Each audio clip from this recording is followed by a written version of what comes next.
Welcome to episode single O, 7 single O of Cinema Curse. Tonight, James Bond Club continues, and no, we're not talking about a third wave ska band and a testicular massager.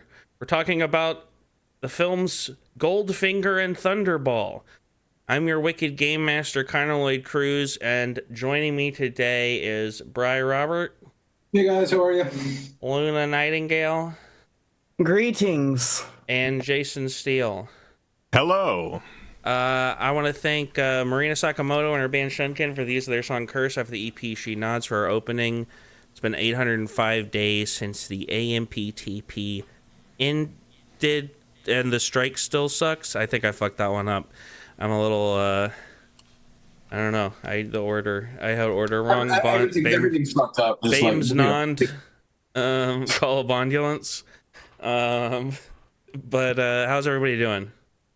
Wonderful. Considering all things considered, considering we're all currently, our country is, what is it? Speed running, becoming the bad guys in the next World War. We're already there. Yeah. I think we've been there for a minute or two. Yeah. We've been there for at least 300 years. Yeah, we're just Outside of the constant sense of dread and stuff, it's been all right. Right. Yeah. You know. Yeah. Outside all that, Movies are great. I love movies. Yeah, no, there's some fire stuff in cinema right now. Well, speaking of movies, let's talk about our first feature film that we're going to talk about today, Goldfinger. We'll get to the set behind me when we talk about it. Any pre-summary thoughts for the feature film Goldfinger? I feel like on most of these James Bond Club episodes, I'm going to be the negative Nancy for a lot of them. So Yeah. I just want to take the opportunity to say I do think Goldfinger is a great film, and I'm very glad to be talking about it today. Hell yeah. So, yeah, I feel like usually considered the Bond film in a lot of ways. Yeah, I mean, there's a lot of other, weirdly, there's not as much, I think, specific stuff in this that gets ripped off in parodies as some of the other ones. There's much more specific things, other than the laser thing. There's a lot of stuff that gets referenced and things, but it's almost, what's that word? Sui generis or whatever. It's, maybe that's not the right use of it either, but, just the idea of it's just kind of this perfect little thing. Nearly perfect. it's just such a well-constructed film. Yeah. Features our first straightforward teaser where we see Bond infiltrate a place, plan a bomb escape, and wear a suit well, the iconic white suit with his little red flower. He goes back for the girl, but she set him up and a fight ensues. Bond wins by throwing a toaster to the bathtub, shocking the guy alive before quipping that it was shocking. And we get our... I like that he does the same quip twice. Yeah. He's so proud of it. He does it a second time. Did you hear that, a lady? moment later. Opening titles. This one's directed by Guy Hamilton, one of the other 60s directors. Yeah, did y'all know that Goldfinger loves only gold? I don't know if you guys heard. I did heard. Okay. That's cool. In Miami, we head to Jason's backyard with our first U.S. location. Some fucking people are ice skating at a hotel in Miami or some shit. I don't know where this is. Isn't that what Miami's known for? Yeah, ice skating. We meet Felix Leiter #2, who tells Bond that he's supposed to keep an eye on Auric Goldfinger, who we meet hustling a guy in cards. Bond, in his slutty little blue outfit, finds Auric's accomplice, Jill Masterson, who he hooks up with, but not before fucking up Goldfinger's scheme. Later, post-coitus, the Americans are on the phone and say that the president said he was entirely satisfied. And James Bond says, that makes two of us. And also, Bond expresses a hatred of the Beatles around here, which is interesting. He says something about, he says like drinking not cold champagne is like listening to the Beatles without earmuffs, I think is his exact line of dialogue. So I don't know what his problem is. I mean, they weren't even doing like the weird stuff at this point, right? Like they were still just doing like skiffle pop stuff. Or maybe Jason, you look like you're about to say something. I think I might be wrong. I think you're right. When I first heard it, I just assumed that he was referring to like a British way of referring to like headphones. Yeah, my take is that I don't think in the now James Bond would like the Beatles because the Beatles are classic. Yeah, no, I think you're right. But I think at the time, the Beatles line. were a bunch of young fuckers, liberal fucks. Yeah. No, he 100%. This James Bond would have hated the Beatles 100%. Yeah. Yeah. So it's not until it's not until the switchover, until James Bond morphs like a Doctor Who, that he would like the Beatles. I think every other version probably likes the Beatles, to be fair. Yeah, but no, you're right. This James Bond would have hated it. He would have hated those kids. We meet Oddjob briefly around here, but more importantly, Bond finds Jill dead, painted gold, suffocated by the paint, apparently. Which is a thing that can happen. I didn't get this impression the first time I watched this movie, but watching it again recently, I was struck by like how much that sequence like comes across as a moment of horror. Yeah, like it is genuinely unsettling, and there's not a lot of deaths in the Bond series that are kind of like that are like meant to be jarring in that way. Yeah, I mean, honestly, the only other one that I can think of really off the top of my head, well, the other ones that I can think of are either A, much more important characters when it happens, or B, the Quantum of Solace death that kind of references this one. Yeah.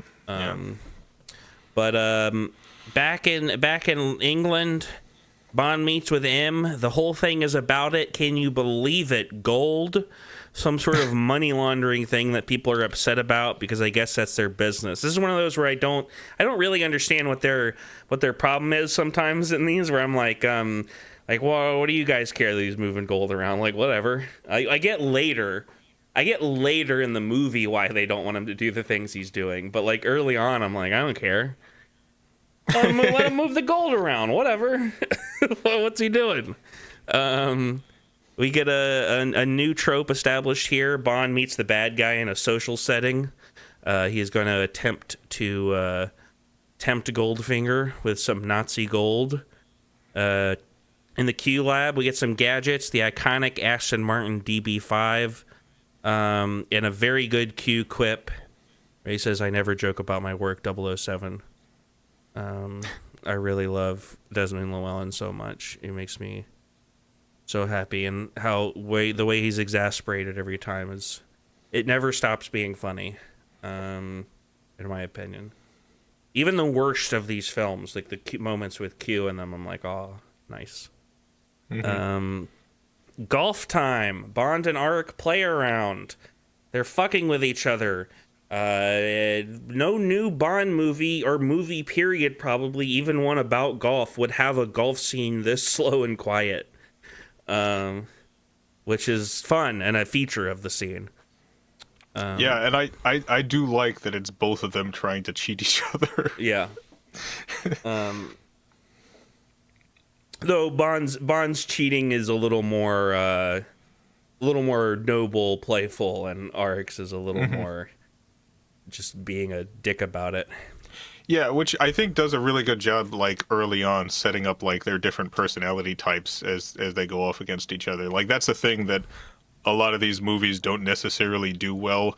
of like why do you care about the conflict between these two, but setting up the different personalities like this in this slow scene, I think is a really good reason why the film ends up working so well. Yeah, definitely. Well, I mean, it's interesting too. This is the one non-Spectre sort of movie in like a sea of all these other Spectre movies around it with Blofeld behind the scenes. I mean, I think they maybe reference it in this at some point. And maybe there's I feel like there's maybe some offhanded reference at some point that Auric is probably part of Spectre also, you know, but it's like not really directly connected. Yeah. Bond plants a tracker on Goldfinger's car, but he knows who Bond is and intimidates him by getting Oddjob, who I've written as OJ in all of my notes, to show off his cool hat trick, and also crushes a golf ball. And isn't it like Bond? Bond's like, they're not gonna like that. And he's like, oh yeah, I own it. So I was almost gonna say, I was like, that's fucked up. You can't just be destroying statues. In Geneva, an angry lady drives behind Bond as he tails Goldfinger. Eventually, she takes a shot at Bond. He covertly wrecks her car. She clearly has a gun marked TM, though she says her name is Tilly Soames. Bond arrives at Goldfinger's factory or whatever, where everyone is Korean for some reason. I guess Goldfinger smuggles gold by turning it into car bodies. He also mentioned something called Operation Grand Slam, which sounds like a desperate, like, drunken 2 a.m. plan to get to Denny's. But Tilly arrives again, and it's revealed she's Tilly Masterson. She wants to kill Auric for Jill. She's just a really lousy shot. A car chase ensues with gas and oil slick. OJ kills Tilly, and Bond is captured. Though he momentarily thinks he escapes by using his ejector seat before getting held up by an old lady with a machine gun. Before we move on, one other thing I want to bring up is, him noticing the initials on the case and the different things that he overhears. Like, I do like how much of this movie involves us seeing Bond figure stuff out. Yeah. Like, that's actually seeing him doing his spycraft as opposed to just being the coolest guy. Yeah. I like all that stuff a lot in the movie. Well, I think it's interesting to compare these two because, like, I mean, Goldfinger isn't my favorite of the 60s films, but I also get why it would be somebody's favorite. It's, like, the most kind of perfect in a way. And then Thunderball, I think, is decisively my least favorite of the 60s films. And I think a big part of it is, like, beyond just, you know, some of the aspects like you critiqued From Russia with Love with Jason, which I'm sure we'll get into with Thunderball. Thunderball also has, like, a weird amount of, like, incident that doesn't really seem to connect to anything.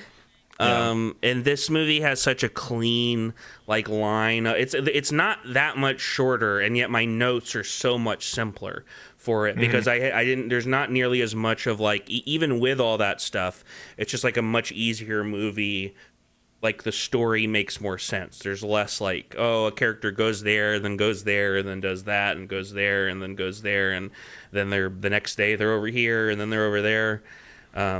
I think the amount of times I wrote "meanwhile" in my summary of Thunderball.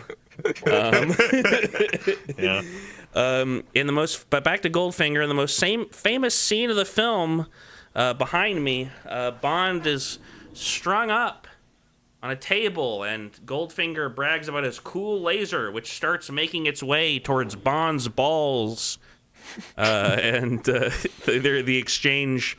The famous, and Bri, you've never seen these, and you even knew this one. Do you expect me to talk? No, Mr. Bond, I expect you to die. But Bond uses his knowledge of Denny's breakfast items to negotiate a deal. Also, Goldfinger kind of implies different 00 sold him out, which I don't get. Did you catch that, Jason, at all? I feel like he has something like that. But, yeah. I think he was, implying that either there was a previous Double O who betrayed them, who's like a leak, or that there was a previous Double O who failed in this mission, or I don't remember exactly what it was, but yeah. It's one of those. Sometimes there's these little details. I'm like, what are you talking about? You try to look into it, and I'm like, I don't remember any of this. And then we get Pussy Galore. She greets Bond as he comes out of his tranquilizer-induced sleep. Though he jokes about her name, that he must be dreaming. She's a pilot for Goldfinger. She trains other pilots, sexy pilots no less, and she's immune to Bond's, charms, at least at first. Apparently, behind the scenes, they almost had to change her name to Kitty.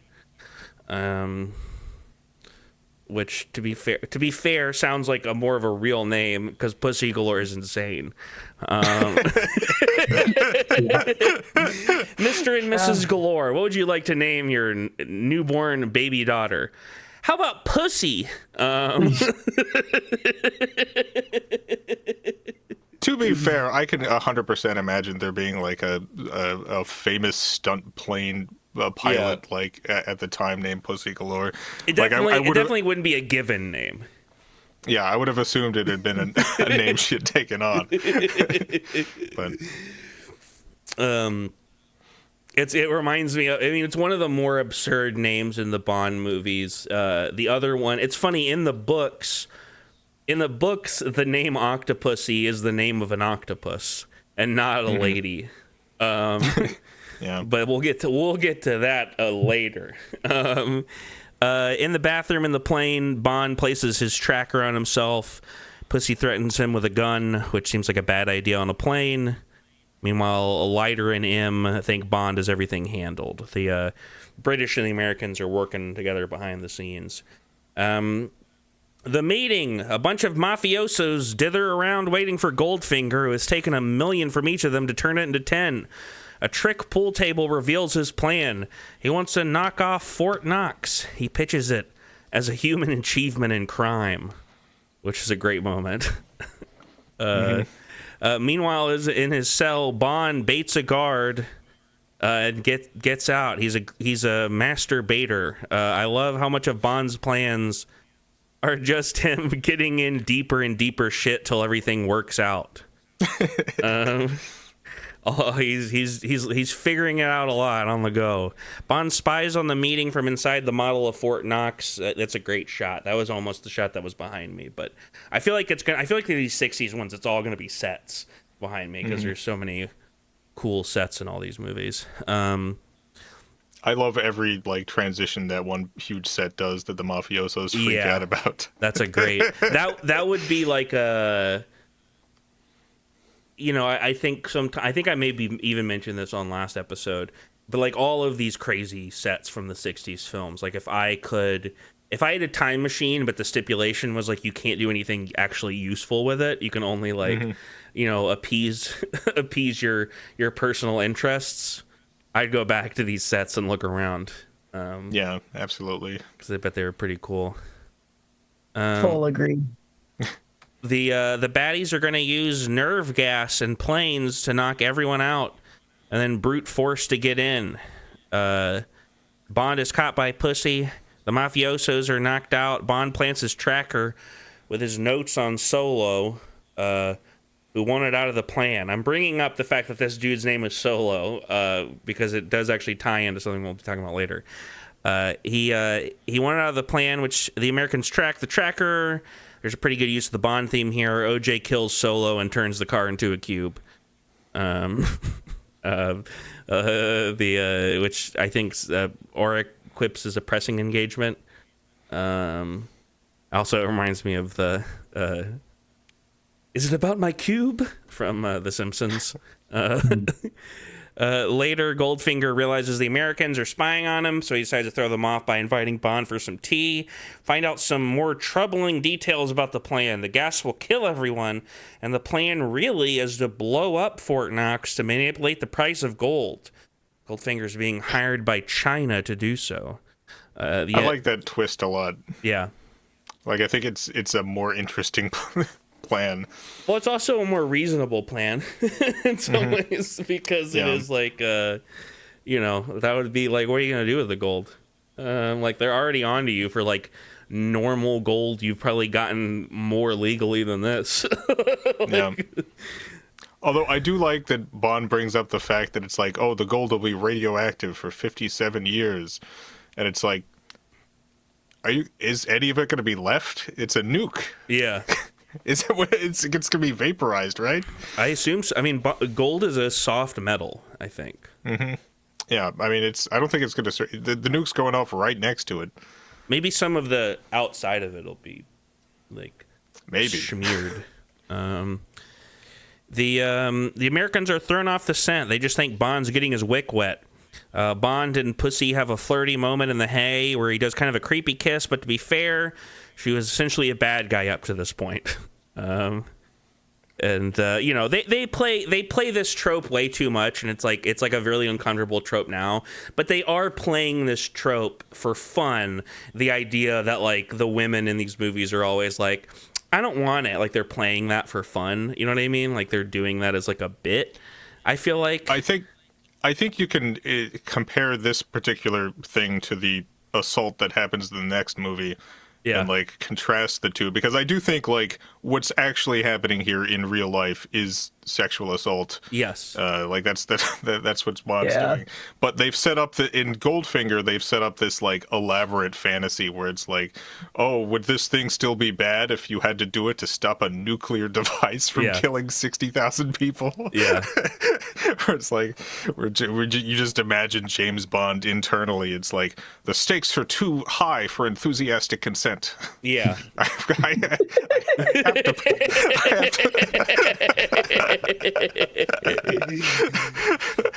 It's pretty spot on, though. Really spot on. Thanks, Ready. It's the word enthusiastic that gets me, because that just describes Bond like perfectly. Yeah. That's him. He's giving enthusiastic consent at all times. So I do think, like, I know that this particular scene like has a lot of infamy for good reason.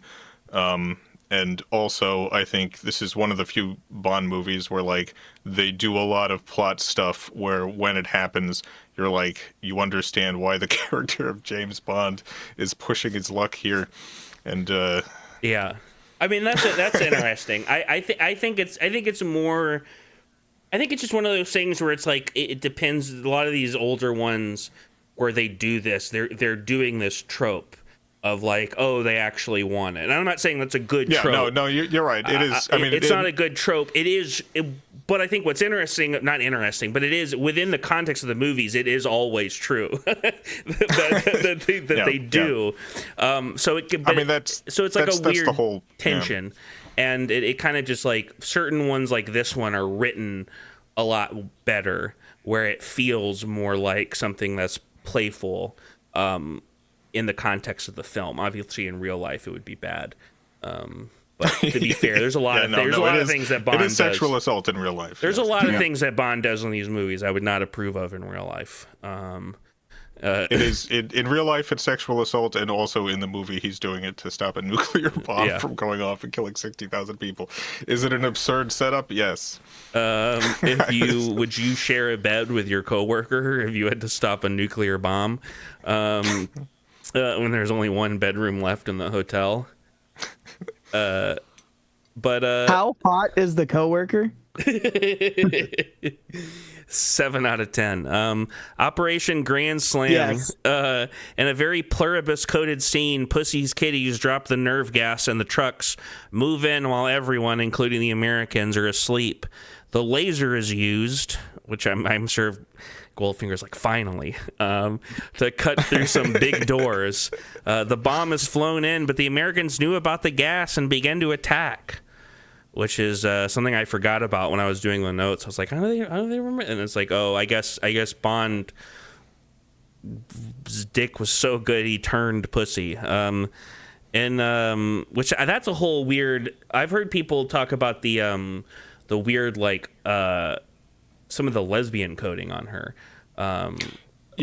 So the movie does a lot of like changes to the character to make it much less Creepy. The book has a lot of additional problems. Pussy Galore in the book is a lesbian. Like, she is literally a lesbian. It's stated that she's a lesbian, and Bond changes her from lesbian to straight through the power of his magic dick. Jeez. In the book. And isn't every lesbian just kidding themselves until it's just to prove otherwise? That's basically the plot of Chasing Amy. Yeah. Yeah.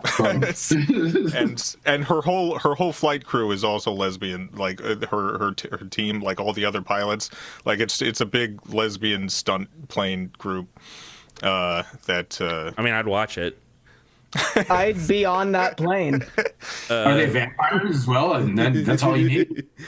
So I do genuinely think that the movie version is a better character, because doesn't have all that trash with it. I'd say. Inside Fort Knox, Bond is handcuffed to the bomb, and Goldfinger seals him inside along with OJ. Goldfinger dons a U.S. uniform and starts going nuts and disappears. Bond and OJ fight it out and really wears Bond out. I love the tired action guy trope. One of my favorites. Eventually, Bond tricks OJ into grabbing its hat while it's stuck between some bars he electrifies. Electrifies? What did I say? He blew a fuse. As the fight continues, Bond attempts to defuse the bomb, but I think Felix Leiter just flicks it off, and there's 00 seconds left. Ending. They're kind of a fake out ending. The president wants to thank Bond personally while Bond gets ripped on a plane. I think he orders like 3 drinks at the same time. Big mood. Goldfinger reappears and stupidly somebody shoots the window, and Art gets sucked out of the plane before they crash into the ocean, leaving Bond and Pussy to smooch on the beach. Like a lot of these old ones, we get an accurate accurate thing taken in terms of what the next one's going to be. It does say he'll return in Thunderball at the end of this one, and he did. I think this movie's great. It's like right outside my it's one of my favorites. Like, I think there's like 8 or so. There's like a third of the movies that I would say I really, really, really like. It's like right outside my top 5 because for some reason I just like, it's almost too perfect in a way. It's like I like the roughness around the edges, of the other ones in terms of like some of the structural stuff and like the way the spy stuff works. Not the other stuff, obviously, but it's a great movie. It's a really good one. What do people think? Yeah, I mean, I definitely enjoyed. Goldfinger a lot more than Thunderball, but Thunderball was interesting, obviously, for visual aspect. Yeah. Just because it is like you had said, what is it? You said it was like the first film, one of the first films to use underwater cameras in that capacity. Yeah. That's great. That's cool. So it was fun to see that. But a lot of it was just floating around in the ocean, seemingly. Yeah. I really like the characters in Goldfinger. I really like the pacing, the plotting. There's a lot of really great shots, a lot of great location stuff. It's just a fun movie. It's a good Bond film. It has some, but not as much of the stuff that I don't like about the Bond franchise, and all the stuff that I do like about it. So, so like, for me, it's just a really extremely fun spy movie from the 60s with a lot of memorable moments and some good plot stuff. Yar. Luna, do you have anything? Final thoughts? I really like how similar and loosely this movie is kind of based off the myth of King Midas, who whatever he touches turns to gold, except kind of turns on its head because this guy just wants to blow up all the gold. Yeah. But there was something that Jason mentioned earlier about I want to say the daughter being painted gold. Yeah. That's a really interesting touch, because in the story of King Midas, one of the things that kind of makes him realize that he's a terrible person is that he hugs his daughter and she immediately turns to gold because of his curse. Therefore, he has to like go drown her in a river to save her life. And I like that it turned it on its head, where she just dies and Goldfinger just only cares about Bond and blowing up money. Well, it kind of proves to Bond how bad of a guy he is when it happens. Yeah. Yeah. Because it's not like, people have been killed in the previous films, but it does seem like a exceptionally cruel, targeted death, as Jason said. There's something a little more horrific about it, as opposed to even kind of what seemed like more horrible deaths in other films, including one we'll get to in a minute. But real quick, before we get to Thunderball, let's hear what my dad has to think. Oh, grow up, 007. Some dad thoughts. He wrote me, I did not see either of these films when they were first released in the 60s, but I recently rewatched them both, and considering when they were made, I would have to say that they stand the test of time. Well, I think we all half agree with you. Goldfinger introduces us to one of two iconic villain enforcers of the Bond series, Odd Job, the other one being Jaws in later films, which that's, I think, an interesting point. Odd Job is like the most iconic heavy goon of these movies, him or Jaws. Q again makes an appearance in both films and loads Bond with lots of gadgetry. I find it interesting that every gadget is exactly what Bond needs to complete his assignment. Wouldn't you think just one of them would be unnecessary?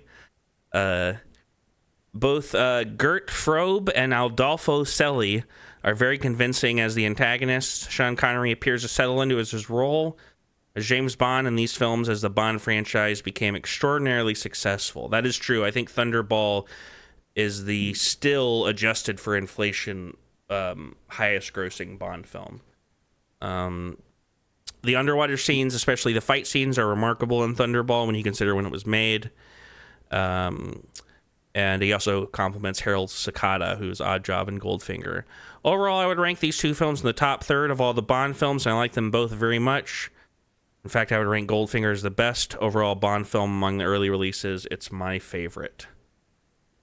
So I think we all agree with my dad on Goldfinger, and probably a little less so on Thunderball. Which, speaking of, let me throw up. Let me throw up this background for Thunderball.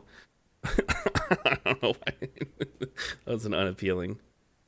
Right before we move on, is Goldfinger one of the only Bond films also where the love interest character, the actor, is actually older than the guy playing Bond? It's possible. Like possible. Pussy Galore, like the actress is 5 years older than Sean Connery was.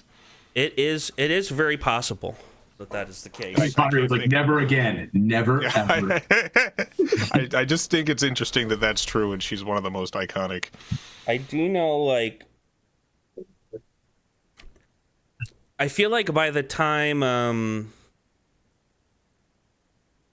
dude, did they not recast Moneypenny in the Timothy Dalton ones, or did they? Because I feel like maybe they didn't recast. That's not exactly the same thing, but if they didn't recast Moneypenny, she would definitely be older than Dalton in those movies.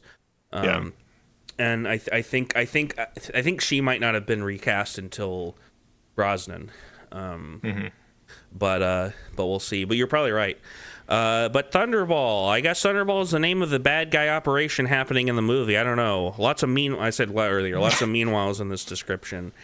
Yeah, they figured out before this, this movie is an innovative film.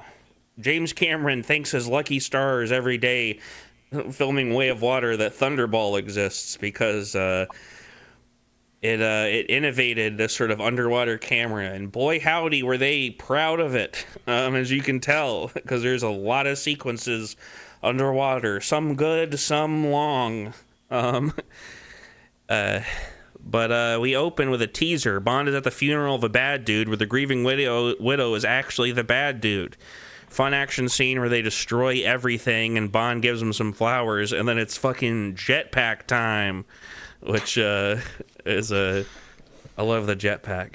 And then the DB5 comes back, spurts water onto some goons, which transition us into a nautical-themed opening with a theme that is basically a Goldfinger ripoff. The first of many ripoffs they would do when they didn't know what else to do.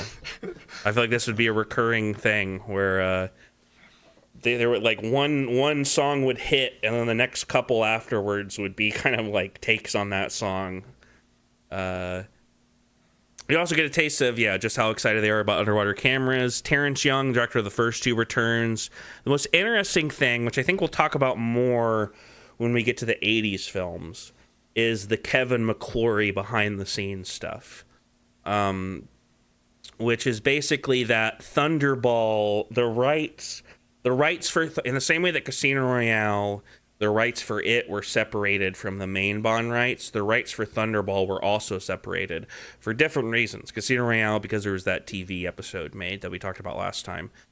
Thunderball, because Kevin McClory, a dude, just decided he was, I guess him and Ian Fleming got drunk one day, and Ian Fleming says that he created all of Thunderball, and Kevin McClory's like, well, actually, I created some of it, and I'll look probably more into it when we get to Never Say Never Again. But this is the only one of these movies that's not produced by like the Saltzman Broccoli families, and is instead produced by Kevin R. McClory. And which is why later in the 80s there's an unofficial film called Never Say Never Again, which is basically just not basically, it is literally just a remake of Thunderball with but Sean Connery's even older. And I don't think it's very good, if I remember. But yeah, we meet our villain Largo as he illegally parks his car. And then he goes into this front business. I feel, is the implication that Spectre are bad guys because they're liberal, because they're this like helping organization, or I guess more generously, it's like it's just the most like no one would expect that this like whatever that company is in the front. Yeah, I think that's the idea. I don't think it's particularly like a political dig. Yeah, I just think it's a disguise. Yeah. Great big meeting room scene. We see this great set behind me. Blofeld is mad at 11 and 9, and 9 gets killed, and his chair refreshed. Largo is number 2, and they're planning on ransoming NATO. And then Bond, we spend a lot of time with Bond at a spa. By the way, was that the news from today, or you're talking about James Bond? It sounded like I was like, wait, what world are we in? Oh no, Trump is head of Spectre. But no, it's the Peace Patrol or something he's got now, I think. I think if Trump was part of Spectre, Blofeld would have number 9'd his ass by now. Would have fucking like shocked him to death. At the spa, Bond clocks a Spectre agent, which is named Lipes. Later, Moneypenny doesn't want to help with Bond's off-duty shenanigans, so Bond sneaks into the guy's room. Someone with a bunch of bandages sort of barges in. Bond, a menace in this film, forces himself on a poor woman, so she puts him, rightfully so, on the rack. In a very uncomfortable scene. Well, the first part's uncomfortable. Once he gets put on the rack, I'm a little more okay with it.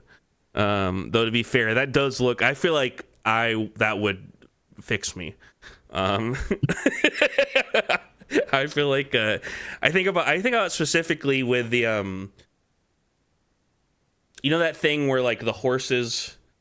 Like, you tie the bits up and then you go like that? I bet there's, like, a split second before you're ripped into a million pieces where it feels pretty good, like you've just been like stretched out. But the bandage man is Mr. Angelo. Someone sneaks in and turns the rack up to 11, but the lady saves him for some reason. I guess later she's having a good time. But Bond finds Lipe, who's obviously the guy who fucked with him and fucks with his little weird machine that he's in. He's in some sort of steam cocoon or something. I don't know what the fuck's going on there. Elsewhere, Major Derval is having some fun with a lady before his doppelganger, Angelo, with his appearance changed to look like him, shows up and kills him. Angelo and Lipe are up to some Spectre shenanigans, but Angelo wants more money. The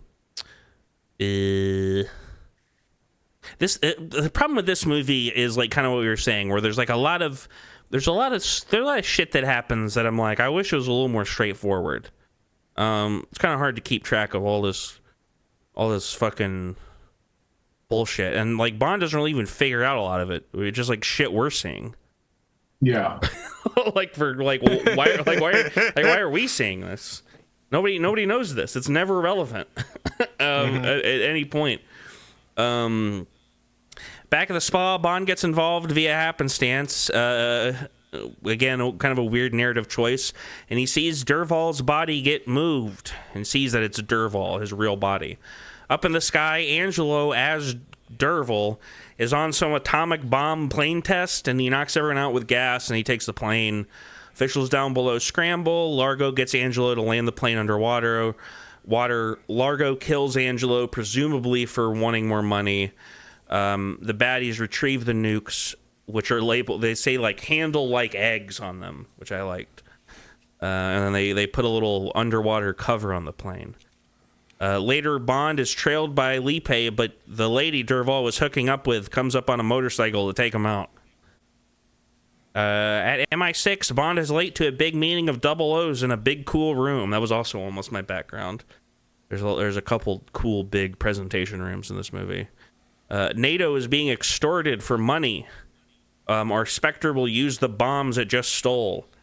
They know the plane that was stolen has a limited range, so they kind of know what areas of the water it would maybe be, or the world, whatever. M wants Bond to fuck off, but Bond proves his worth by bringing up Derval, so he's sent to look into Derval's sister. Again, it's like there's kind of a weird chain of connection here through a lot of this movie. I feel like, which I really, when I wrote through these notes, that's when I really realized it. I was like, oh, this like doesn't really like. Yeah. Sometimes I'd be looking at this and like, wait, why? Like, why is he being sent there? What's going on? The astrologer begins playing as Bond watches Derval's sister Domino, a name he Sherlocks off her later, with a turtle, which is pretty cool. He helps get her foot unstuck, and she playfully rejects his advances. We also learn that she has terrible boat etiquette. She just literally drives the boat up on the beach and leaves it there. There's like a million people there. What the fuck is going on? I guess it looks like Largo's dudes were coming, but it just seems crazy. There just weren't any safety concerns at all. Yeah. A bunch of guys are watching, including a man in shades. There's a flirty meal where it's revealed that Domino is a guardian, quote unquote, which is in fact Largo. This is Nassau, Bahama. Bond plays Bunko with Largo, and Bond baits him with the word Spectre. Largo knows who Bond is. I like how he baits him with the word Spectre, but then keeps saying the word Spectre. Yeah. It's like maybe he didn't get it. Hey, you're thinking you might have some bombs in your hand? Largo and Domino are leaving soon, but Bond gets invited for lunch. I think the next day we establish Paula, Bond's helper, some more, and there's some fun horror-y, plunky keyboard music. Bond checks a recording device in his bedroom and finds an intruder. Shades is revealed to be Felix Leiter number 3. Later, Largo is displeased with Quist, the intruder, from the previous scene, so he feeds him to his sharks. And we establish that cool octopus Spectre ring around here. Q shows up, and there's some good back and forth. Bond has 55 hours before, I guess, NATO has to pay some money. Who cares? Again, it seems like early on the stakes on this are like, oh no, we're gonna have to pay them money. Oh God. Yeah, like you hear all the stuff Spectre's doing at the beginning, and it's basically like an accounting thing. Yeah. It's like, how much money did we make from this thing? Yeah. How much money did we make from this thing? It's Yeah. like, dastardly. It's like any corporation. Yeah, this isn't like the Apostles and like the later Mission Impossible movies where they're like trying to change the world by blowing shit up. On board the really well named yacht, the Disco Volante, it's infiltrated by Bond, but he's caught. A fight ensues, and Largo kind of fully understands that Bond is against him. Bond takes some pictures and then tricks the bad guys into thinking they killed him. But then Fiona Volpe, the woman who killed Lipe earlier, picks the Bond up while wearing her Spectre ring. She's driving crazy, but she's just fucking with him.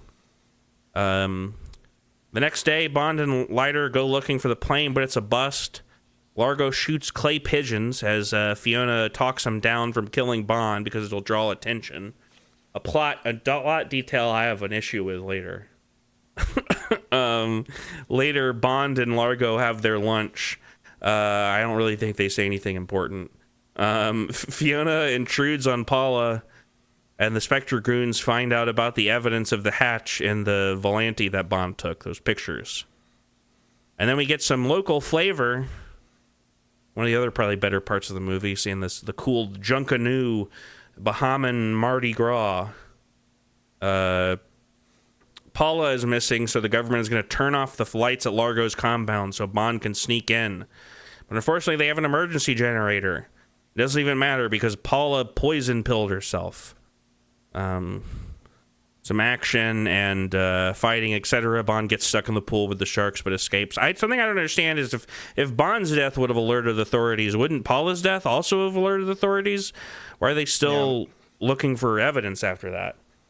I don't know. I don't know what's happening there. They didn't care. She wasn't high enough. I guess she did it to herself. It was the cyanide. She like cyanide capsules herself, which seems like is a bummer because like Bond was right there. Kind of sucks. Bond returns to find Fiona in Paula's room. He clearly knows she's bad, but he's also horny, so they fuck. Though later he says he did it for England, which I'm personally dubious of. He gets caught again by goons back to Junkanoo. He escapes in the midst of the big parade and heads into the Kiss Kiss Club where a lady is stepping on fire and a guy is going fucking nuts on some bongos. Bond tries to blend in, but Fiona dances with him, and as the aforementioned man going nuts on the bongos is going nuts, Bond switches positions, so Fiona is killed by her goons instead of Bond. And he has the quip, "She's just dead," as he puts her body in the chairs next to some people. Which that gotta be a rude awakening for them when they realize what's going on. Imagine you're in the Bahamas, you're just trying to enjoy Bahamian Mardi Gras, and now you got this dead woman at your table. The Golden Grotto, Leiter and Bond find the plane finally. The production team of Thunderball then literally abuses a shark, even though they're actually cool and cute. Which that's probably the thing that sucks the most about the movie. Domino meets Bond underwater and they fuck. She steps in some sea egg spines and he sucks the poison out and says women taste good, which he didn't know apparently. So I guess he doesn't eat pussy. So, I don't know what his problem is. Bond shows her proof that her brother is dead while Vargas, one of Largo's goons, is spying on them, which Bond shoots with a harpoon before quipping, "I think you got the point." Bond wants her to help, and she gives him some info about where things are going down later, and she gets tasked with this, like a little Geiger counter. Is that what it is? No, Geiger counter. That's earthquakes. What's the fucking is it Geiger counter? Is that radiation?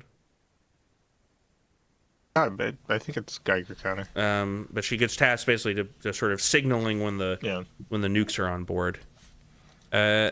Later, Domino returns to the Volante as Bond sneaks up on some high-quality gooning. Bond knocks out a goon and takes their place as Largo and his squad head to the DV secretly, presumably because they know Bond's allies are monitoring them, I guess.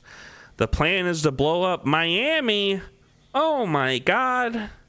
The baddies head to a secret underwater compartment for the bombs, but Bond is found out and trapped inside. Meanwhile, Domino realizes the bombs are on board with her doohickey, but Largo finds out and imprisons her.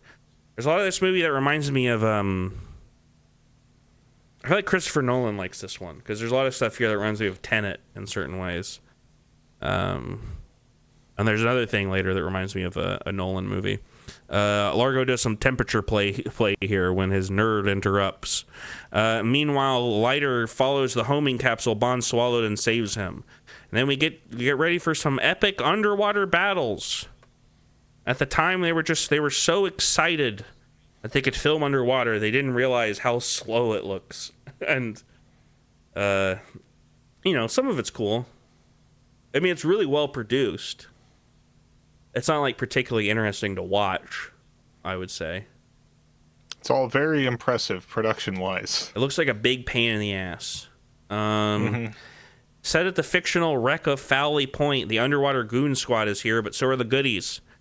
There's kind of an implication that Spectre was going to blow up Miami no matter what, which feels a little against their ethos, but I guess when the fucking cops show up, it kind of negates the deal. Bond joins the fray and uses his boost. More fighting, etc. Crabs, eye stabbing. Bond follows Largo back onto the DV. More boats converge to arrest them, but they jettison a cocoon filled with goons who fight to the death and use some gas to hide. Largo's nerd doesn't actually want to blow up Miami, so he helps Domino, and then the bomb threat is just over. But then there's like another couple minutes. Bond goes apeshit on Largo as the DV drives around at 1 billion knots. Domino saves Bond at the last moment, and the DV explodes. And then at the end, this is the other moment that reminds me of a Nolan film. It reminds me of that bit in The Dark Knight when he gets airlifted out of, it was like Hong Kong or Tokyo or whatever that he goes to kind of early in that movie. A plane drops a raft for them, and they get picked up by the plane in a pretty cool moment. Even though I think Largo's nerd is just left behind. And there's no teaser. Apparently, originally, they hinted at On Her Majesty's Secret Service being next. But I guess they decided against that pretty quick, and so they cut it out of a lot of the old film prints, even back then. Yeah, Thunderball. Hey, this is. I still like this one, even though I'm talking a little more negatively about it, because I think all the 60s ones are a little special in a way. But I do also think that this is easily the weakest of the 60s ones. Not only does it have the sort of problems that you bring up, Jason, with the weird treatment of women. But he just straight up like blackmails a woman into sleeping with him in this. Yeah, it's a rough one.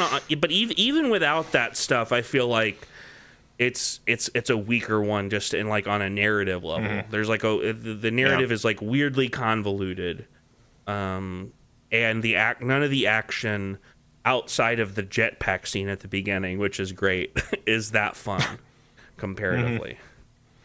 So it is basically Tenet. Yeah, the action in Tenet's more fun. I like that one. I like the temporal pincer move.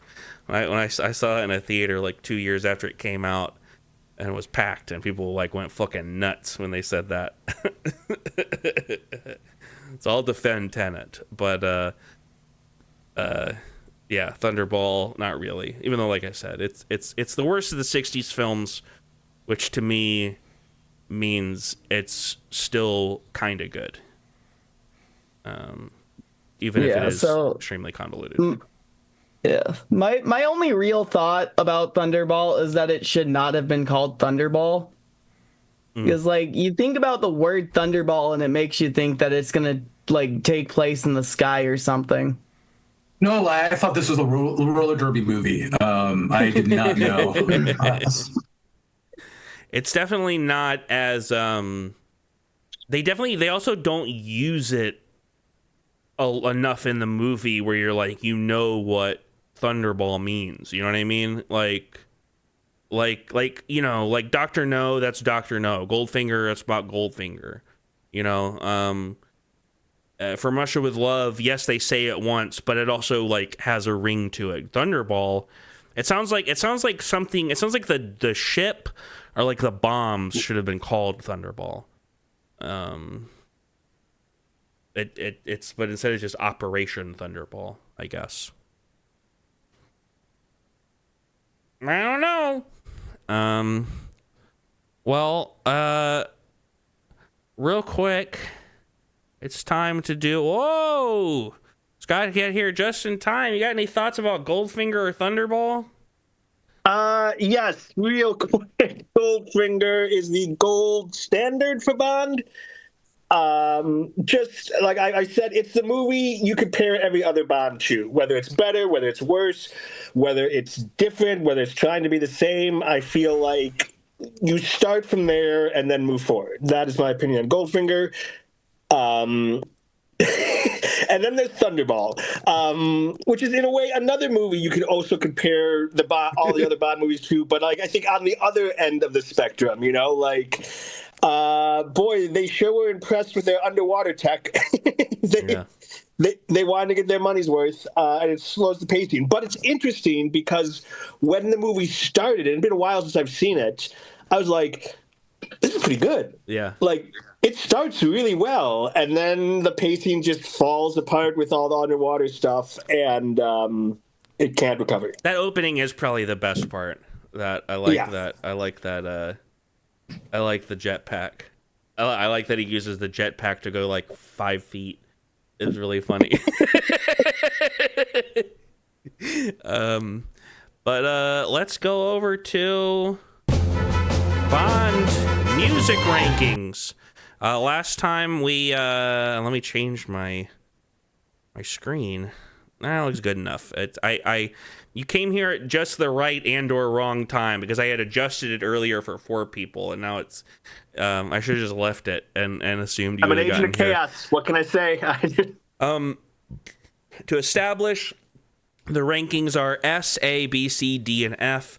We have From Russia with Love with the vocals at A, the instrumental version of From Russia with Love at B, and the Dr. No medley at C. And we have 3 to rank today. Goldfinger, Thunderball, and Johnny Cash's rejected Thunderball theme, which has the great lyric that he says that he's feared by all in crime. Which, yeah, again, if people don't know, you can just go find it on YouTube. I will go ahead and start this off with, if I was doing my personal ranking of these, I don't know if I would put it at S tier, but like Goldfinger's got to be S tier, right? I would agree. Yeah, no, hard agree. Yeah. Yeah. In the same way that the movie is what I feel Goldfinger is what they like look at for all the movies. I feel like that song is also, again, whether it's going to be like that or not like that, you're comparing it to Goldfinger. Yeah. It's between S and A for me personally, like on a personal level. I think it kind of goes into A for me just because I think the last minute I'm like, all right, yeah, he loves gold, I get it. But I wanted y'all to immediately just be like, let's do it S, because that just seems obvious. All right, next up, I'll let someone else take the floor first for this one. But any arguments for Tom Jones's Thunderball? I would put it at like I like it. I would put it at like, it's probably not S tier, although I really, really enjoy it, but I would give it an A. Interesting. I would go lower. This is one of those songs where like I hear it and there's many elements to it that I like. I like Tom Jones. I like how enthusiastically it's sung, but in my heart, I do hate this song. I just dislike this song. I hear it, and there's something about it that just like I just want to move away from it. I just don't want. I just don't want to deal with it. So were you saying an F? I don't think I can like objectively put it at an F because I do recognize that it has qualities to it. There's a lot of like it's not a boring song. I don't think it's a boring song. I would personally, I don't know if you'll agree with me, Jason. I'd put it at C. Yeah. Because I think it's like it's really well done. It's catchy. It's been stuck in my head all day. But it is one of those. Sometimes you get a song stuck in your head and you're kind of like, yeah, I don't like that this is stuck in my head. Yeah, exactly. Compared when we did last episode, From Russia with Love was stuck in my head and it was in like in a positive way. Yeah, and it's not helped by the fact that so many of the lyrics are like kind of like a 12-year-old writing what the coolest guy in the world would be like. Like, he could get any baby he wants, baby. Any other opinions? Bri, Luna? Not for this version. Yeah, nothing strong enough on this either. I'm gonna have to argue for at least a B. I feel like if we're fighting between like B minus, perhaps I could settle for B minus. I'm willing to go to B, but I don't know how strongly. How strongly do you feel, Jason, about it not being a B?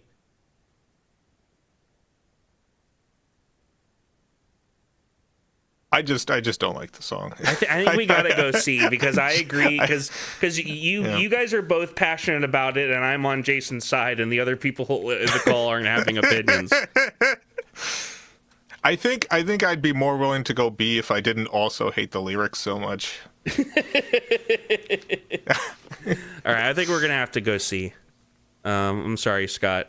You almost said S, so this is still like Jason's talking about him hating it, so I think that is kind of a compromise. I knew just the way he could not objectively give it I could not objectively give it an S, but I knew my personal taste, so that's why I put it at A.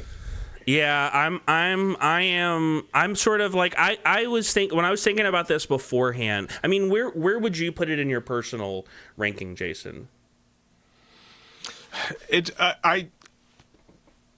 I think C, just because like I think to go lower it would need to be a boring song and it's not. I'm willing. Like if you're gonna say in your personal ranking you would do C, I'm gonna bump it up to B because that is the middle of the two opinions we're hearing. All right. Okay, last up, anyone want to start the floor with Johnny Cash's rejected Thunderball theme?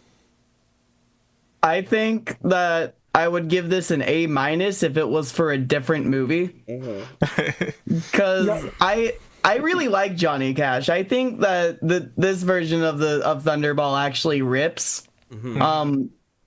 But it also does not match what the movie is about. So if we're ranking songs in comparison to the movie, then I would probably go put it at a B. Otherwise, A minus. I want to argue for an A. If normal Thunderball is a B, I want to argue this one's an A. Yeah, no, I think like in terms of musical quality, this song is way higher. I guess that's what I'm wondering. What? Sorry, go ahead. No, I don't think that this works as a James Bond theme song, but as a song, it's great. It's a great song. And that's actually what I wanted to ask. When we're grading this, are we grading it just by like a song? It's a great song. It's everything. You can consider it however you want to consider it. Because I think they absolutely made the right choice for not using it. It's not a good Bond song. Like as far as a Bond song goes, I'd probably give it like C minus. Yeah. As a song, as a Johnny Cash song, yeah, it's great. A. Yeah. So maybe like B minus, B, I guess. Like if we're like contributing everything to it, because like it's a great misfire. Yeah, I mean, I guess I should say I do kind of I am personally thinking of it more in this regard as just as a song. And then I would bump it up to like, hey, it's a banger. I think there's some consideration to be made with like classic stature and stuff, but it's kind of hard. Like I think by default none of the rejected themes can be an S. You know what I mean? Yeah, almost like I know, by like default. But like I think if any of them, I think there's maybe a later one we're gonna get to, a much more modern one that I think is an A as well. That's where I would, and I know which one you're talking about, and I guess the difference between those two is like, I feel with that one is like, they could use that one. Yeah, that would have worked for a Bond song. With this one, just doesn't. So in that case, I would argue give this one a B. I'm going A. What's everyone else saying? I think I'm gonna double down and also go with A. Yeah, I think I want to go A because even though I don't think it works as a Bond theme song, if I had been producing the movie Thunderball and I had gotten this song in the mail from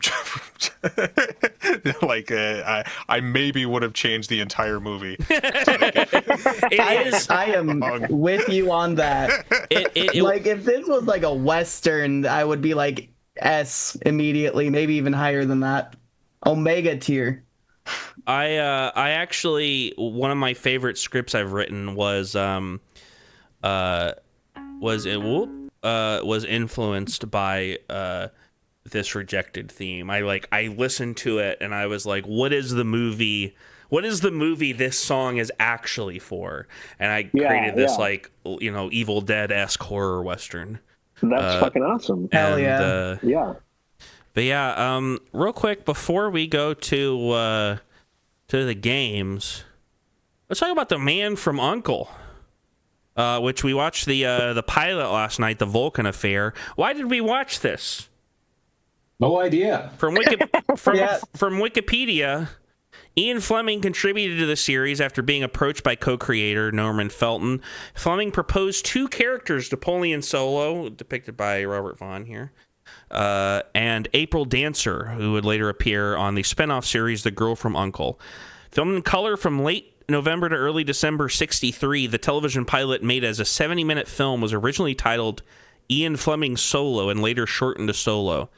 However, in February 1964, earlier the year that Goldfinger would have come out, a law firm representing producers Harry Saltzman and Albert R. Broccoli demanded an end to the use of Fleming's name in connection with the series and an end to the use of the name and character Solo, Napoleon Solo, and Mr. Solo.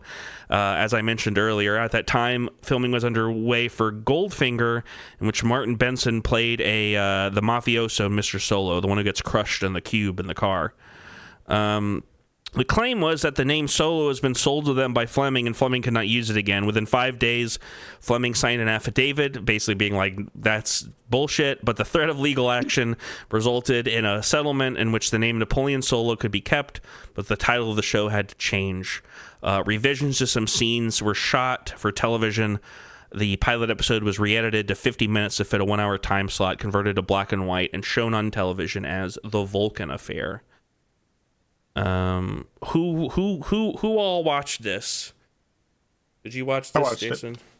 Yeah. Mm-hmm. I don't really have a summary of it. It was fun. It was like fun classic television. I might just watch more on my own. I think the original version is going to be like our white whale for this series. I really want to find that 70-minute version. I've seen scenes from it in color, but not the whole thing. There's actually a longer international version called To Trap a Spy, where they even added scenes for like international release, akin to, I think they did that with Twin Peaks back in the day. That's where that weird international pilot comes from. One of the main things that I thought while watching this was, this is pretty well filmed. Yeah, like it's just a really well shot thing, and there's a couple of sequences like when they're chained up to the pipes and stuff, and the pipes are breaking and the water's rushing out and all that stuff, where I just, again, really impressed by production design from back in the day when like you would have to build these sets and build these practical effects and block out these scenes, and just enjoyable to watch. Yeah, I love that old like really sparse sound design sometime of old stuff, you know, where it's like it's just like you hear like the footstep sounds and it's like all the just very specific, like no real background sound, just a lot of clean audio. You know, definitely some you know, some old-fashioned Ian Fleming weird writing of women, but nothing too horrible. Not at all. Nothing. No, it was definitely one of those. No, it wasn't anything like obviously gratuitous because the era, but it was still just one of those where you're like, oh, I know exactly when this was from. Yeah. Like you don't even have to go around guessing. And it's funny he's ripping himself off already. I guess this is supposed to be a spoof. I keep seeing online that this is a spoof show of the Spy series, and I don't understand what's spoofing about it. It's just kind of normal. It's like they have their own Spectre. It's called Thrush. Bobby V is good as kind of a character. He's kind of somewhere between like James Bond and Dale Cooper almost in a way. I feel like on a vibe level. I feel like that's not the worst description of his like vibe. Yeah, no, that's it. Just not two personalities.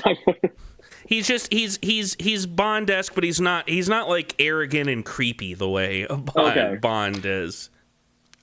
He's a little creepy, but he's just a little comparatively. He's like it's you know.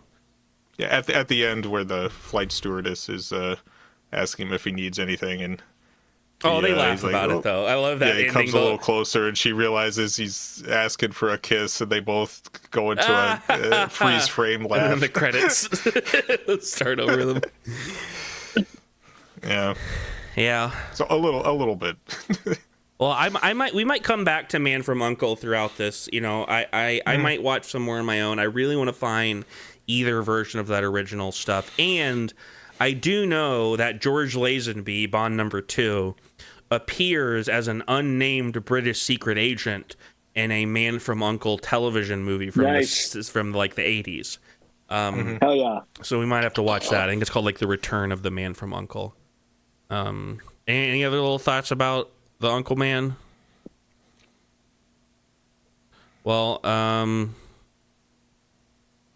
also I'm pretty sure the Man from U.N.C.L.E. is isn't that just your cousin? It's time for Connor's Wicked Games, sponsored by Chris Isaac. Every week, like Jigsaw, I like to play a little game. This week, in honor of Goldfinger and Thunderball, we're going to be playing Goldfinger, Thunder, or Ball. I'm going to read you a description of something, and you're going to tell me what kind of Goldfinger, Thunder, or Ball I'm talking about. This is very riddly, very crossword puzzly, so I'm going to give some examples.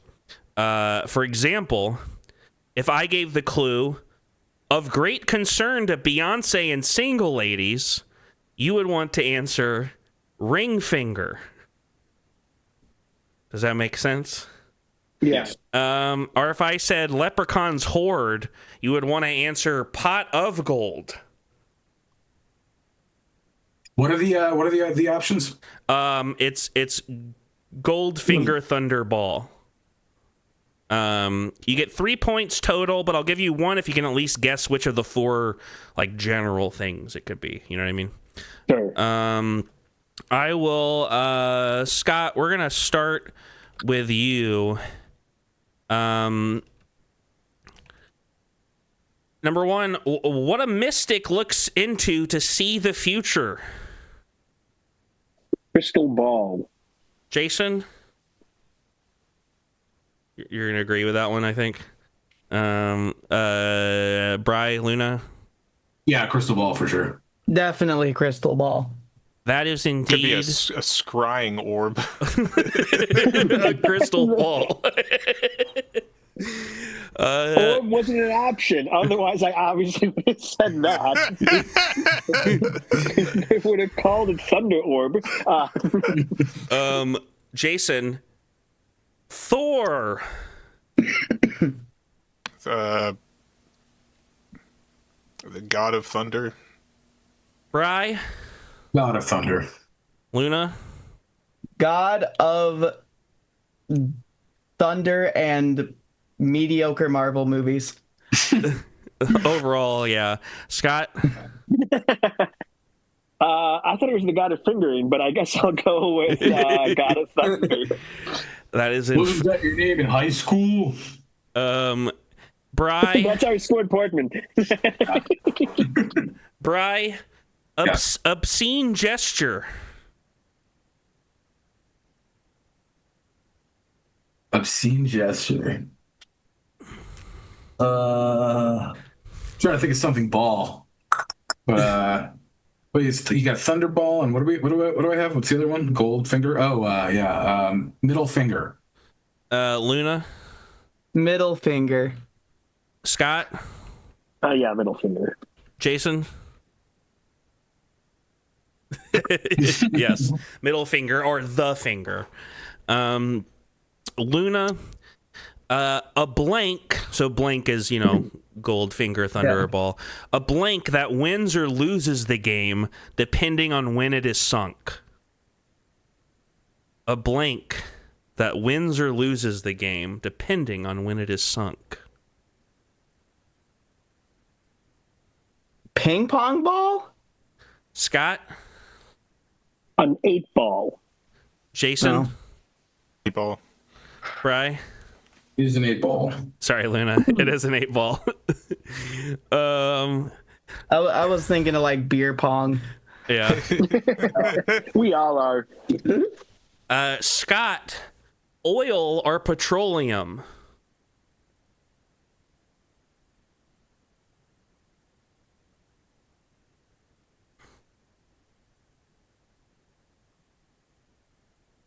I'm gonna need a guess.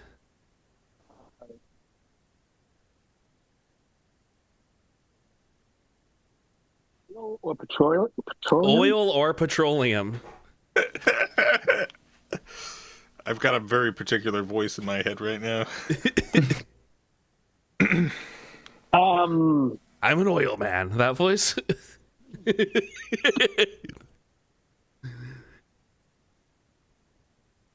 I Do you want to guess one of the four things? Yeah. Gold. Jason? Black gold, the Texas tea. Bri? I'd be silly not to follow that with exactly what Jason said. Luna? In honor of Paul Dano and Daniel Day-Lewis, black gold. Yes, it is indeed black gold. Jason, scheming Game of Thrones character. Oh, God. I didn't actually watch Game of Thrones. There's so many fucking characters. It doesn't matter if you did or not. What sounds like it would be a Game of Thrones character? I don't know. I didn't watch it. We want to guess one of the four things? Thunder. Bri?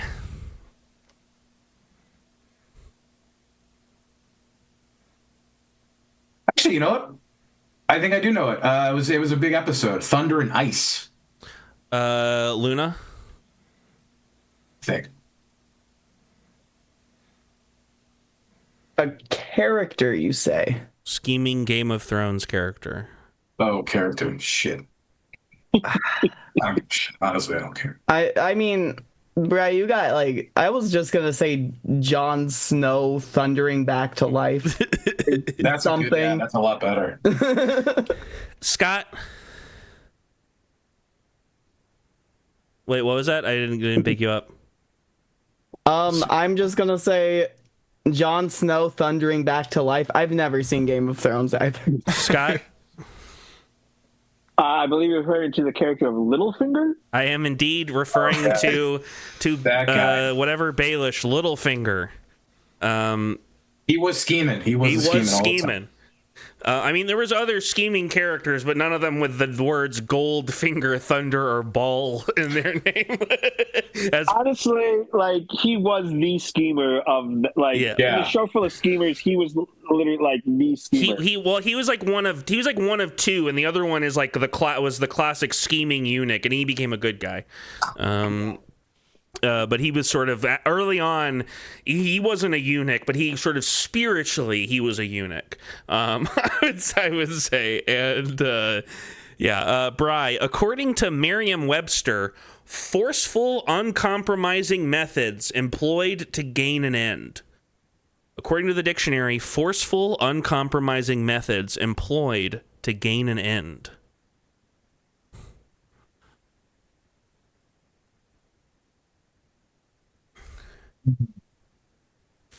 We need a guess.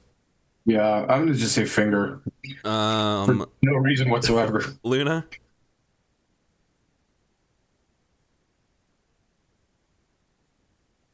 The way you said forceful, I want to go with thunder.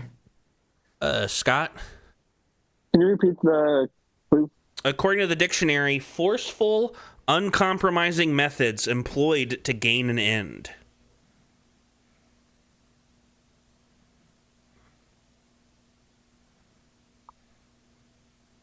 Yeah, I'll just guess thunder.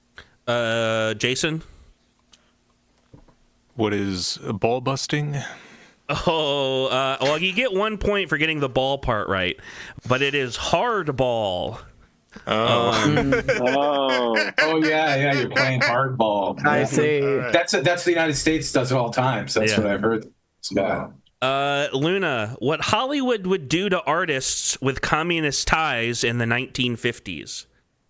What Hollywood would do to artists with communist ties in the 1950s? Point a finger at them and put them on a list, and then make that one guy write a play about it.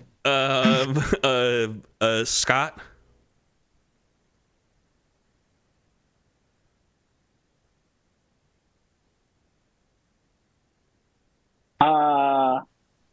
Yeah, I guess point a finger at Jason?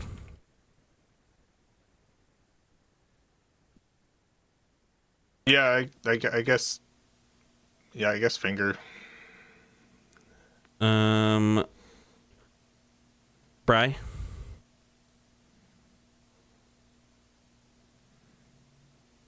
Ball. Well, it's a point for Bri. Hell yeah. That is what you would call blackballing. Blackballing. I was thinking blacklist, and I was trying to. Yeah, there you go. Yeah. Blackball. That's such a basic, of course. Blackball. Scott, awards Kate Winslet won for Titanic.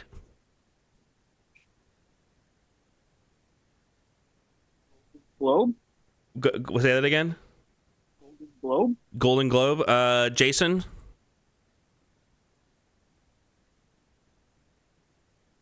I can think of with gold. I'm sure there's many more, but sure, why not? Golden Globe. Bri? The Thunder Awards are pretty big, but yeah, Golden Globes. That makes sense what you said. Luna? I'll stick with the pack here, Golden Globe. Everyone gets a point for gold. It was a play on words. It's rose gold. What? Rose gold, because it's awards she would have won for Titanic, where she played Rose. Oh, good call. That's actually, that's a little tricky there. Yeah. It's layered. That was the one I thought of that was like, this is going to be the game.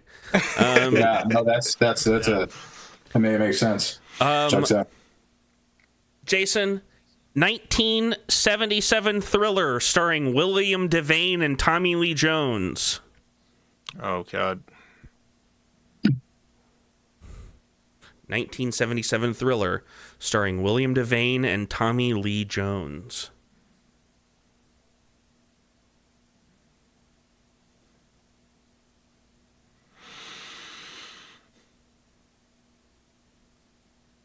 I'm gonna need a guess.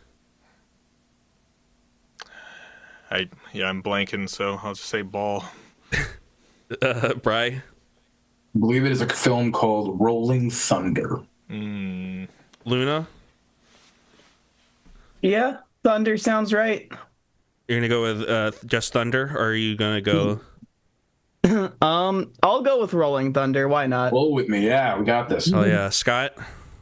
It was Rolling Thunder, yeah. Yeah, it is Rolling Thunder. Sorry, Jason. That's That's the all right. the randomness of positioning. We're on our last couple. Bri, Electrum. Electrum. ELECTRUM. Electrum. Electrum.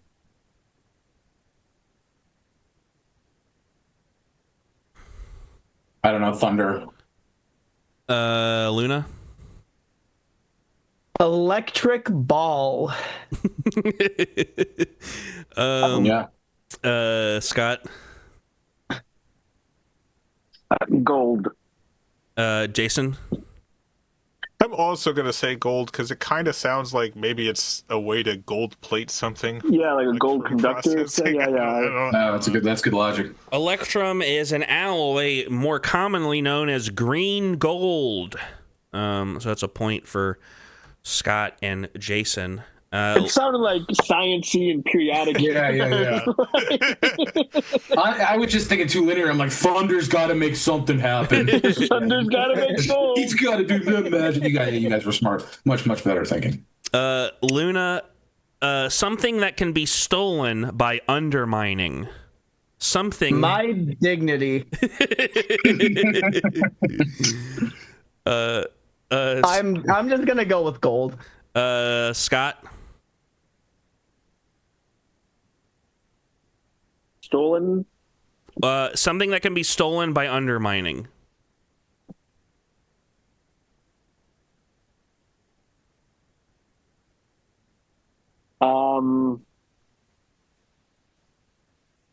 Like slippery finger. Yeah, finger. Yeah. Jason. I'll also go with finger, but I have no idea what this is. Bri. Can you say it one more time? Something that can be stolen by undermining. It's definitely finger. I can't think of what it might be around it. I think hope. Well, congratulations, everyone. That's no points for anybody because Hell yeah. the Good answer. job, everyone. This one is someone's or someone else's thunder. Oh. So good. Yeah, that's a good one. You stole my thunder. Yeah. And then lastly, and hopefully I can pronounce this right. We're gonna start with you, Scott. Arachnodactyly. Dactyly. Well, how am I supposed to know? Arachnodactyly. It's one word. The first part is arachno. Everyone knows arachno, like arachnids. Can you and use stuff. it in a sentence? No. And then the latter part, dactyly, Dactyly. Arachnodactyly. Any guesses, Scott? Having like weird fingers, like long spider-like fingers. Jason? Yeah, I'll also go with fingers. Bri?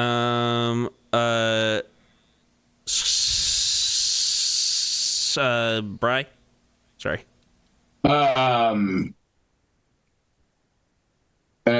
Fingers arranged, but I want to say there's 8. Did you say octu or arachnid? What was the Arachno. first? That's okay. It's not oct. Okay. Definitely fingers. An array of fingers. Luna?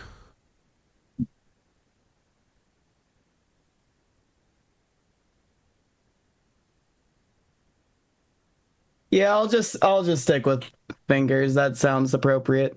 Fingers are right, and Scott, you got some extra points. That is spider fingers. You literally said spider, so you kind of were waffling. So I gave you 2.5 instead of 3, but you still won. Luna, I'm sorry, you did not get a medal today on this thing.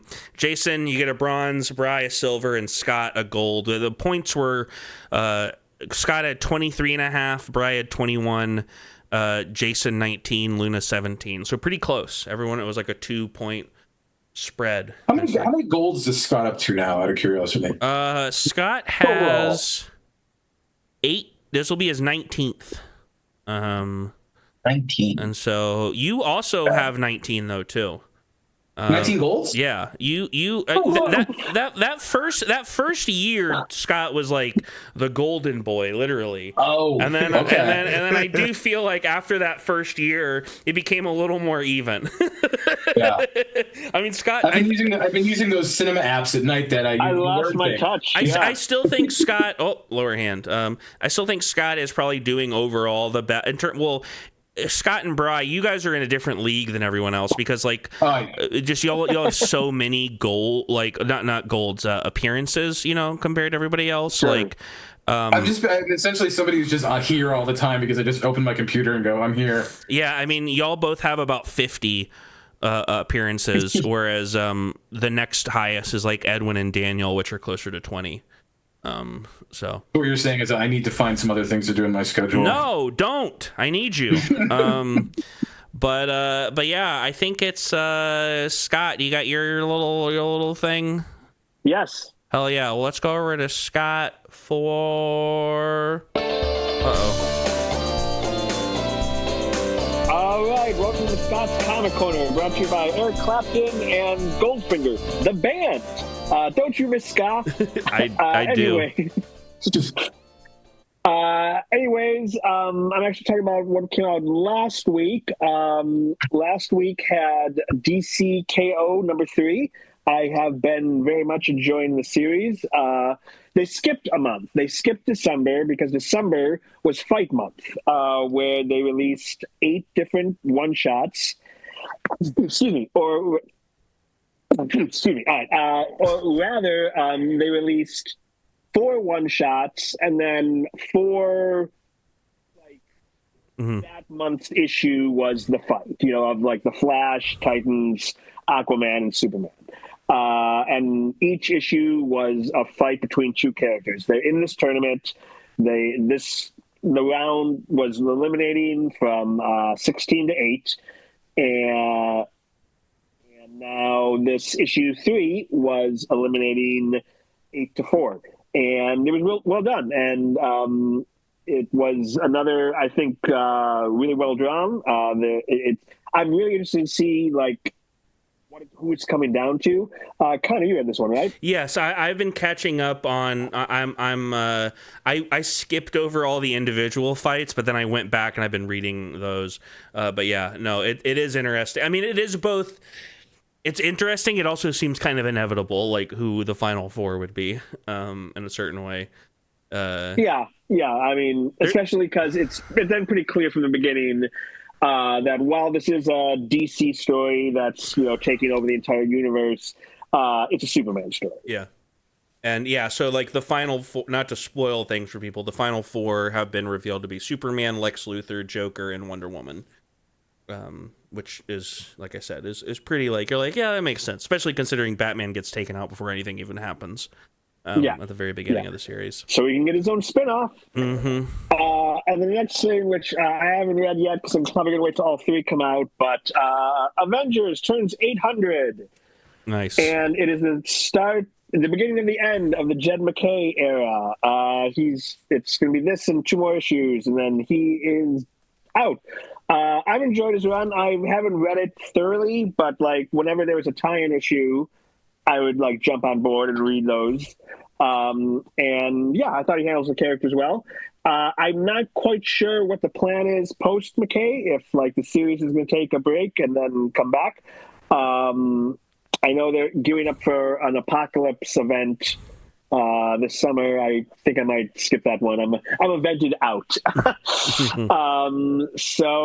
Yeah, congratulations, Avengers. You're 800 issues old. So there we go. Well, I want to get motherfucking end of genocide in Palestine and everywhere else. Anything? Anybody got anything else? I watched a couple new movies recently. I watched Ice Cube's War of the Worlds, which was a real treat. And by treat, I mean it was terrible. It was a really, really, really terrible. It's almost unbelievable how lazy the movie is. I mean, the emotional beats that Ice Cube is filled with, though, that whole time, the way he deals with tragic losses, trauma. Oh shit! What the hell? Yeah. Here, let me show you what like 30% of the movie is. Those glasses are the biggest. That's actually the co-star of the film, I think. Yeah, those glasses really do deserve I know a co-star credit. Jason, you watched this last year, one of the few movies from last year you actually watched, and you said it made you mad. Yeah, it's really boring. Yeah, made better movies. I'm so sorry. This is one of the few you saw. So many. Yeah, inexplicable. And even for that thing where they're like cutting it together, because usually those types of movies, like The Unfriended, for example, I appreciate the editing and what goes into it for the storytelling aspect. This shit just was not redeeming at all. It was just boring. Yeah. But in terms of good movies, I also finally caught up with K-pop Demon Hunters, which if I had seen before I posted my top films of the year list, probably would have been at number like 12 or so on there, because that's a very good movie, a good animated. That's why I always wait till right before Oscars, because there's one sneak up on you. I got to see it for sure. Definitely one that's gonna be on the best animated films list for sure if it doesn't win. Yeah, I can't imagine it not winning. It's a sensation up there with Frozen. Like there's no way it won't win. Like, that was the movie that Leo was mouthing. I mean, he was doing it to I guess it was the co-star. I can't think of her name. Taylor. Thank you. It was basically when they were announcing at the Golden Globes, I guess Teyana Taylor was acting like she knew what K-pop Demon Hunters was, and during one of the breaks, Leonardo DiCaprio, the famous mouthing meme now, was him basically making fun of her, like you had no fucking clue what they were talking about, which is pretty funny. It is. He should win an award, honestly, just for that. I'm happy with that. It was so good. Yeah. James Bond Club will continue next month with not just 2 movies, but 3 movies. The official You Only Live Twice and On Her Majesty's Secret Service, spoiler alert, but my favorite 2 Bond films. And the 1960s weirdo Casino Royale movie with Peter Sellers and David Niven and Woody Allen. Got him. Definitely. In 2 weeks, we'll be back with January Redeemed. We're going to be talking about Primate, Send Help, Sam Raimi's new movie. We're going to be talking about the really great 28 years later, The Bone Temple. Yeah. Mm-hmm. And also, as a bit, we're gonna go see Mercy in 3D IMAX. This is a bit. Yeah, I would say the also great. Yeah, probably the better Mercy. Like, yeah. I just assumed 28 years later, The Bone Temple was the opening act. Yeah.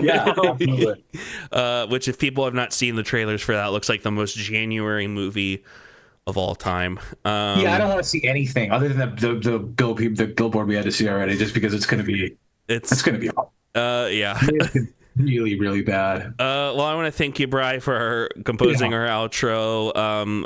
Follow us on social media, CinemaCurse666 on TikTok and Instagram. Smash that like button, like and subscribe. Share this episode with your friends. Share this episode with your local golf caddy. Closing credits, showing episode, plug socials. I think that's it. All right. Bye. Bye, everyone. Thanks for joining.